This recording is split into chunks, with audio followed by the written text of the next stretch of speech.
perdana pertemuan IP yang pertama ya di bulan tahun baru ini ya, Januari 2023 ya. Ya kita datang ulang kalau dulu saya menyampaikan tentang karakter muslim, dimana itu juga menjadi tujuan kita sebagai seorang pendidik ya, PBIT terutama YAI sekolah Islam terpadu ya. Nah, tujuannya adalah kemarin 10 karakter muslim ya, masih ingat ya bukan ya? Mungkin tidak perlu hafal, tapi bagaimana kita mengaplikasikan dalam kehidupan sehari-hari. Jadi kita sebagai guru menjadi teladan ya, menjadi teladan utama kita untuk kita bisa melahirkan generasi-generasi terhadap anak didik kita. Seperti amanah saya untuk pagi hari ini ya, saya diminta untuk menyampaikan tentang buku ini ya, buku tentang beginilah pendidikan nasional yang ideal. Ini tulisan dari Dr. Adian Husaini ya. Jadi di situ tentang pendidikan yang ideal itu yang seperti apa gitu ya. Harapannya nanti kita semua menyampaikan itu tidak tadi kalau disampaikan di buku ini. Jadi Dr. Adian ini menulis karena dengan latar belakang bahwa hasil pendidikan di Indonesia ini seperti dia semakin pintar tapi tidak semakin solid gitu ya, semakin pintar tapi pintarannya untuk kepentingan sendiri, jauh dari Islam gitu ya. Dia yang korupsi, akhlaknya juga Masya Allah ya, akhlaknya malah dia tidak jujurnya, tadi kembali lagi nakali yang tidak pintar gitu ya. Jadi yang itu seperti di surat Al-A'raf ya, Al-A'raf 179 ya, di situ dikatakan bahwa orang-orang yang pendidikannya tidak seperti di ulil albab, yang pendidikan yang gagal itu seperti tadi dikatakan kalau itu seperti dia egois gitu ya, dia jauh dari Islam gitu ya, akhirnya bahkan dikatakan dia lebih rendah dari hewan gitu ya. Itu di Al-A'raf 179 itu dikatakan gitu ya. Jadi pendidikan yang gagal sebenarnya seperti itu ya. Sementara kalau banyak ayat ya, inna akramakum indallahi atqakum, yang paling mulia di kamu adalah yang paling takwa kan gitu ya.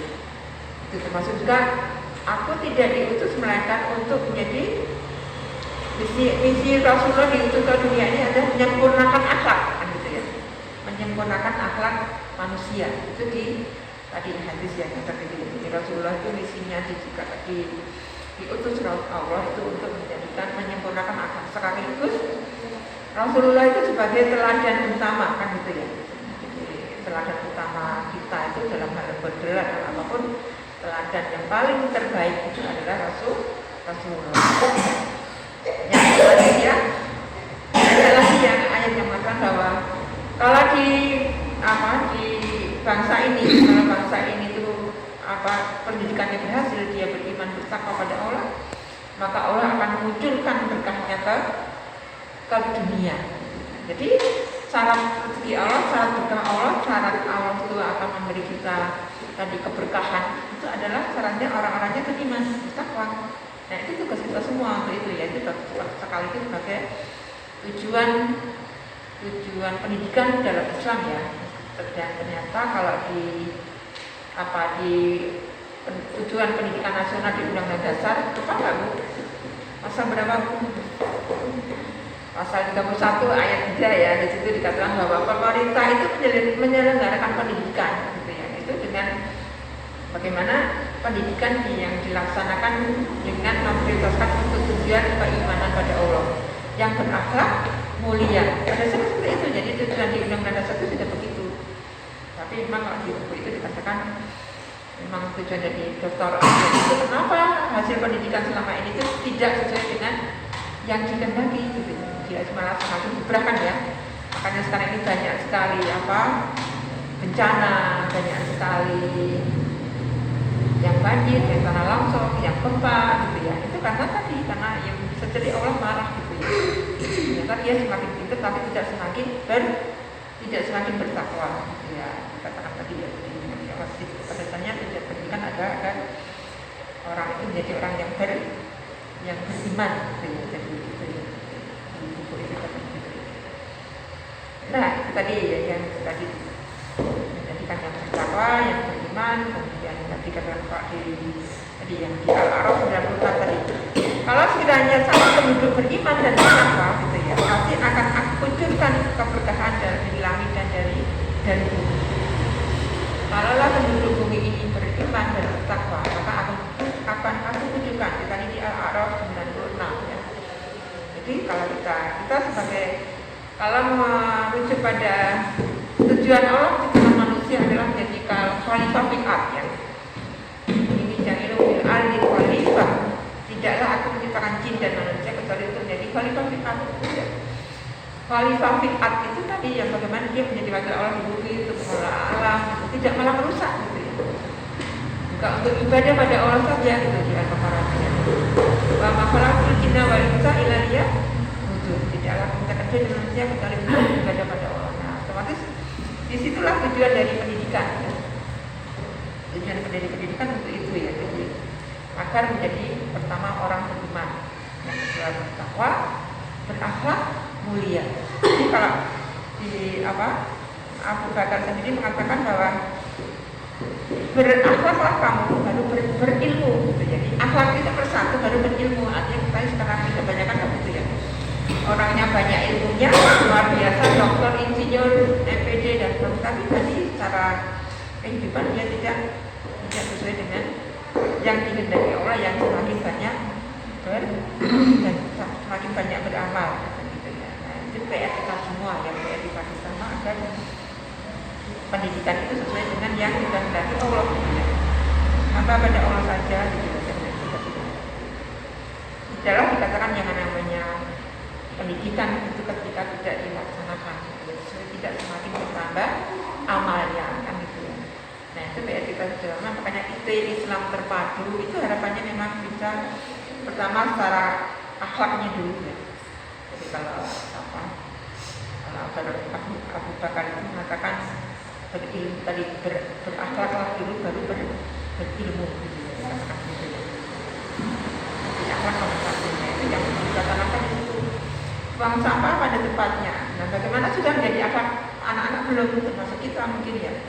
Ketika kita ada kotoran sedikit itu kita gimana gitu? Disijak, kalau sampah satu aja yang hilang itu bagian dari akhlak. Kalau anak itu sudah terbiasa, kita sudah terbiasa melihat sampah sedikit itu sudah nggak enak, itu sudah menjadi akhlak. Tapi kalau masih harus disuruh gitu ya, kita sendiri ketika kita lewat ada sampah sedikit kita rasanya kalau kita sudah ganjil ada sampah sedikit saja kita ambil, insya Allah itu menjadi akhlak. Baru masalah sampah. Kemudian masalah perilaku juga kita gitu. Seberapapun masalah kita di rumah yang namanya ilmu itu senyum itu saudara, senyum itu saudara. Karena kita punya masalah banyak di rumah, ketika sampai sini kan harus tersenyum ya pada anak-anak ya. Nah kalau kita masih meremut, nah itu berarti tantangan buat kita gimana kita bisa menjadi contoh buat anak-anak. Kalau ketemu anak itu tersenyum, itu bagian dari ibadah, bagian dari sedekah gitu ya. Jadi guru itu bareng kalau mau masalahnya Pak sampai rumah harusnya kalau sampai ke sekolah ya harusnya tersenyum ya. Itu bagian dari ya janganlah tahu bahwa kajian janganlah kamu suka marah maka bagi surga. Bagaimana kita menerapkan hadis itu tidak sekedar diilmui, tidak sekedar dihafal, tapi bagaimana bisa diamalkan gitu ya. Oh iya, kalau mau dapat surga ya jangan kita marah gitu ya. Jadi dia mau marah sudah ingat itu sehingga nggak jadi marah gitu ya. Nah, itu juga baik buat gurunya. Kita ngajari anak itu kalau gurunya juga masih sok marah-marah, apalagi bukan anak ya itu jadi belum bisa jadi. Tadi tujuan pendidikan sendiri belum tercapai kan gitu ya. Jadi tadi lagi seperti para sahabat itu ketika menerima ayat beliau itu tidak mau tambah lagi ayat kalau beliau belum mengamalkan. Jadi ini dari pendidikan itu adalah ya bagaimana tadi seperti misi Rasulullah ya diutus Allah untuk menyempurnakan akhlak. Dari bangun tidur sampai tidur lagi itu bagaimana dengan niat beriman kepada Allah untuk mendapatkan ridha Allah tadi diaplikasikan dalam kehidupan sehari-hari. termasuk kalau dulu mustaqaful fikr gitu ya. Mustaqaful fikr berwawasan gitu ya, punya wawasan yang luas itu kan tadi ya, berwawasan yang kokoh itu harapannya tadi, ilmunya kokoh itu diharapkan juga dilaksanakan dalam kehidupan. Itu di buku ini ya. Jadi ini temanya adalah tujuan pendidikan yang ideal. Jadi tujuannya adalah menyempurnakan akhlak.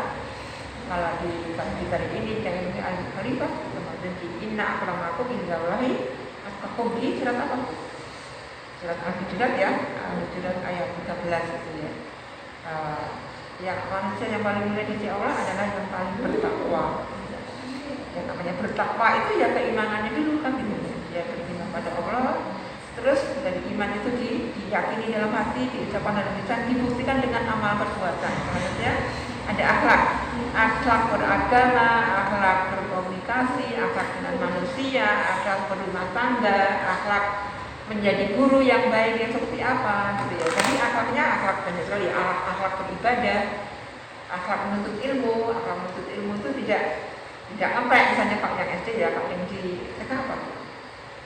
Ya intinya tadi ya, bagaimana ilmu yang diterima, ilmu yang kita ajarkan pada anak-anak itu diusahakan sampai diaplikasikan dalam kehidupan gitu ya. Jadi tidak sekedar ilmu kognitif toh.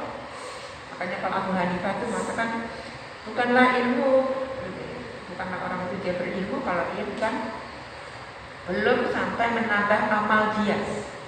Jadi kalau di Indonesia kita kriterianya apa? Kriterianya dia ranking 1, 2, 3 baru sekedar kognitif kebanyakan gitu ya. Nah, padahal kan seharusnya kalau menurut Islam ya tadi akhlaknya dulu gitu ya. Amal ibadahnya dulu, akhlak kognitifnya itu baru nomor kesekian. Jadi itu ya yang mungkin perlu kita. Ya kalau di IT ini insya Allah sudah dilaksanakan ya 7M ya. 7M itu kan aplikasi yang terakhir, dia bisa bersosialisasi dengan masyarakat, dia bisa mengamalkan ilmu yang dia dapat kalau 7M ya. Saya secara detail teorinya kurang ngerti ya. Secara intinya di situ bagaimana tadi ilmu yang didapat itu diaplikasikan dalam kehidupan sehari-hari. Nah itulah yang dikatakan ulil albab. Ya kalau dari satu itulah ulil albab. Ulil albab itu yang akan disayang Allah, dia yang akan mendapat derajat yang paling yang tinggi, akan ditinggikan derajatnya di hadapan Allah gitu kan. Apakah sama orang-orang yang mengetahui dan orang-orang yang tidak mengetahui? Sangat beda. Saya pernah nyampaikan ya, ulil albab itu manusia yang ulil albab itu adalah manusia yang dia senantiasa beriman pada Allah. Di surat Al-A'raf itu ya, dia senantiasa berzikir pada Allah dalam kondisi duduk, berbaring, tidur, gitu ya, berjalan, gitu ya. Dalam setiap saat dia ingat pada Allah. Jadi semakin paham ilmunya banyak, tadi ulil albab itu orang-orang yang berpikir ya. Orang-orang yang senantiasa berpikir di sini untuk memahami ayat Allah. Kemudian setelah memahami ayat Allah itu bagaimana ayat-ayat Allah itu diaplikasikan dalam kehidupan sehari-hari. Itulah ulil albab. Nah, tugas kita bersama di situ. Bagaimana mewujudkan ulil albab yang harapannya bisa menjadi tadi khalifah fil ard gitu ya. Jadinya ulil albab apa tadi ya, senantiasa berpikir pada Allah. Jadi kondisinya dia senantiasa ingat pada Allah. Senantiasa berpikir untuk memahami ayat Allah dan untuk mengaplikasikan ilmu Allah itu dalam kehidupan sehari-hari. Nah itu mungkin ya beberapa hal ya yang tentang ulil albab. Jadi cirinya tadi dia senantiasa berpikir. Ya jadi yang ulil albab itu senantiasa berpikir. Pertama termasuk beriman pada Allah. Ulil albab itu beriman pada Allah, ya. Bertakwa pada Allah gitu ya. Kemudian dia juga berakhlak yang mulia sesuai dengan contoh Rasulullah. Nah yang keempat, dia senantiasa berusaha untuk memahami ayat-ayat Allah, ayat-ayat kauni, ayat-ayat kauni maupun kauni. Itu untuk tadi, untuk kemakmuran alam ini, untuk kemakmuran sesuai dengan tadi khalifah karena amanah Allah itu agar alam tadi sesuai dengan pemakmur alam itu khalifah. Nah itu tadi ya, jadi dia senantiasa berzikir pada Allah juga, itulah ulil albab. Itu tugas kita bersama dimulai dari diri kita sendiri. Ya, teladan seperti misi Rasulullah itu Allah untuk tadi menyempurnakan akhlak. Jadi sekali lagi yang pertama adalah akhlak, bukan ilmu. Akhlak di sini teman sebaliknya tetap dalam rangka untuk keimanan pada Allah. Moga kita semua sebagai seorang guru IT harapannya memang bisa sesuai dengan tujuan awal IT berdiri ini ya. Islam terpadu itu tidak sekedar terpadu masalah apapun, masalah ilmunya ya, tidak matematika digabungkan dengan IPA, digabungkan dengan Islam ya. Makanya kalau kurikulum di IT kan ya kita oke, Jepang ya, tapi kita punya kurikulum di SIT ya, itu merupakan aplikasi dari aplikasi dan tadi susah untuk mengislamisasi dari ilmu yang tadi yang ilmu dinasnya ya, ujinya. Tugas yang mulia buat kita semua gitu ya, menjadi amal ma'ruf nahi munkar gitu ya.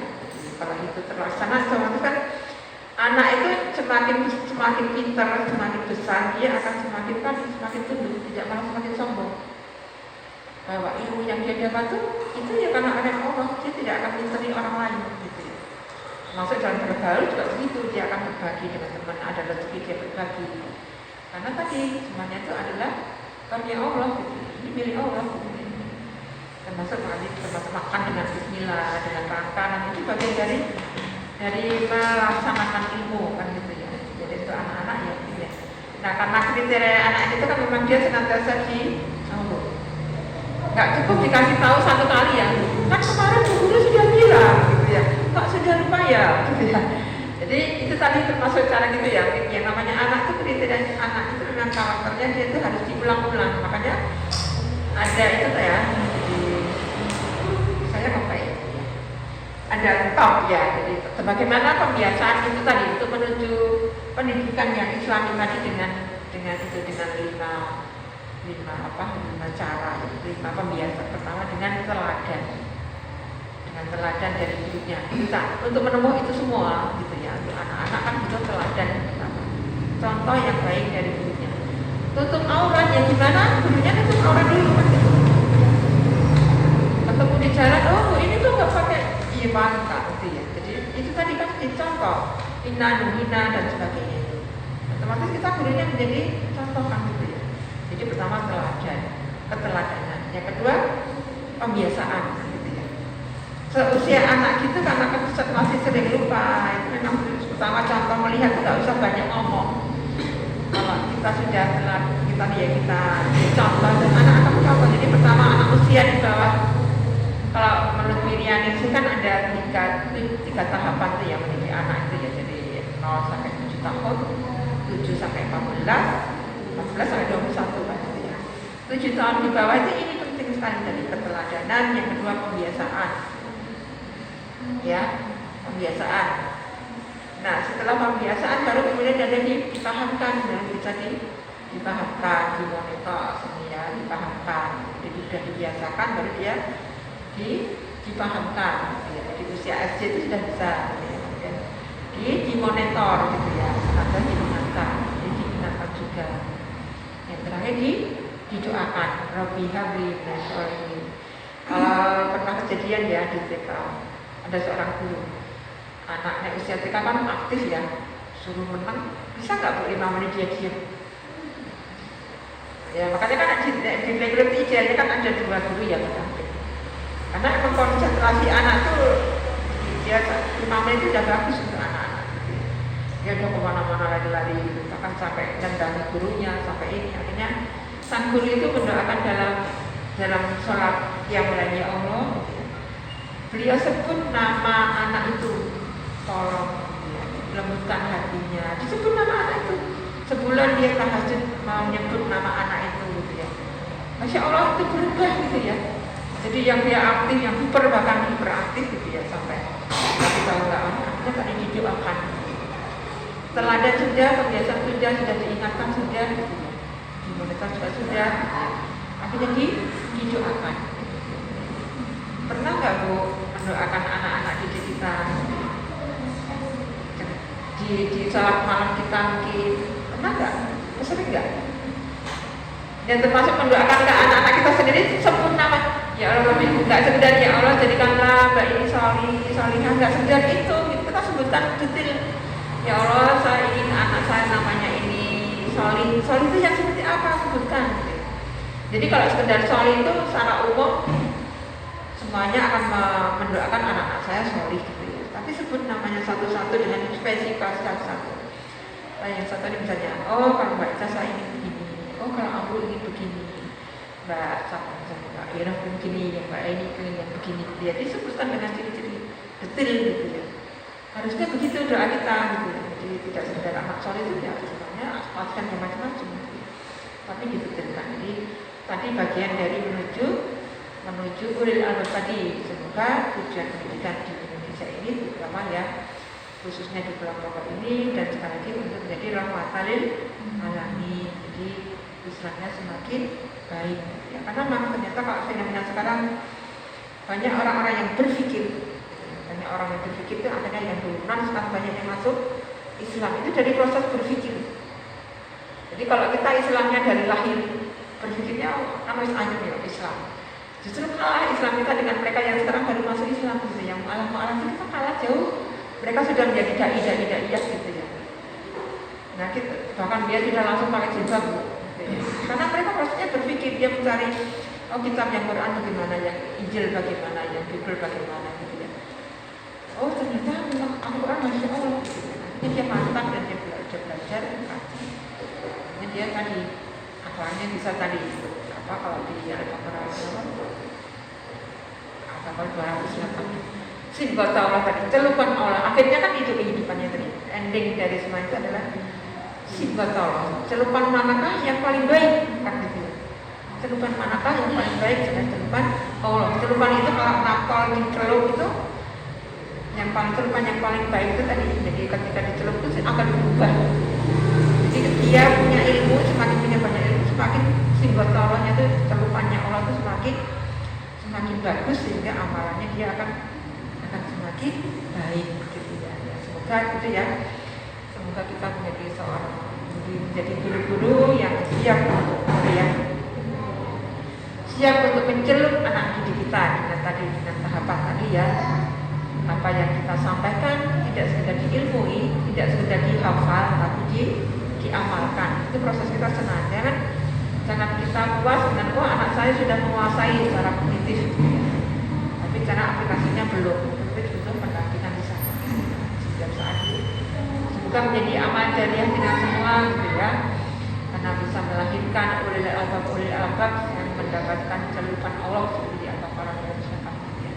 Nah itulah pendidikan yang ideal yang ada yang tadi di buku tadi ya Dr. Adi yang bisa.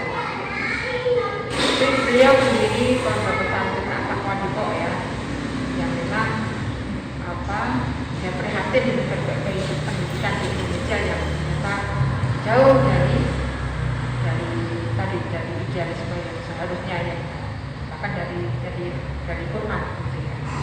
Itu insya Allah berjamaah dari saya tadi yang kurang itu dari saya sendiri, Pak yang pernah datang dari Allah ya, bisa dibaca buku itu baru tujuan pendidikan. Nanti masih semua pertemuan yang berikutnya perlu kurikulum gitu ya, sekarang baru tujuan. Semoga kita melangkah kita menuju tujuan itu. Kalau melangkah tanpa tujuan itu kan Mas Mangga tanpa tujuan ya asal ngalir ya. Kita dulu ya harus punya tujuan, kan RPP ada tujuannya ya. Semoga bisa menjadi panduan kita bersama untuk kemudian nanti. Banyak maaf, semoga menjadi amal dari semua jenengan, dimudahkan dengan karena jenengan menolong agama Allah, gitu ya. Banyak maaf, cukup ya. Kami saya. Assalamualaikum warahmatullahi wabarakatuh.